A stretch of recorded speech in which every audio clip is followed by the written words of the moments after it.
வணக்கம். என் பெயர் சபிதா. நான் 5ஆம் வகுப்பு படிக்கிறேன். என் பள்ளியின் பெயர் ஊராட்சி ஒன்றிய தொடக்கப்பள்ளி, கொசவன்புதூர், வேலூர் மாவட்டம், கீவாக்குப்பம்.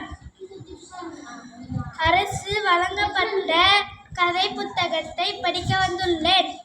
மழை வருது, மேகம் கருந்தது, இடி டம் டம் டமார், மின்னல் பளிச் பளிச் பளிச், குட்டி குட்டி தூறல்கள், பூமி நனைந்தது.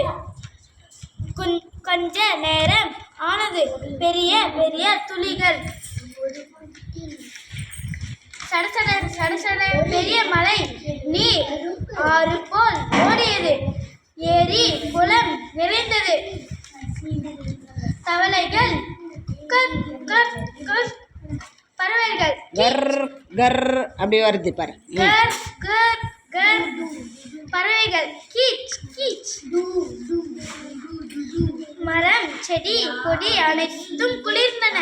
குழலி வெளியே வந்தாள். வீட்டை சுற்றி நீர். வீட்டிற்குள் ஓடினாள். காகிதம் எடுத்தாள். படகு செய்தாள். செடிகள் பூக்கள் பறித்தாள். படகில் நிரப்பினாள். மிதக்க விட்டாள். ஐ, என் படகு நகருது. கட்டினாள் குழலி. பூப்படகு மிதந்து போனது. துள்ளி மிதந்து போனது. மிதந்து போனது. துள்ளி குதித்தாள் குழலி. நன்றி, வணக்கம்.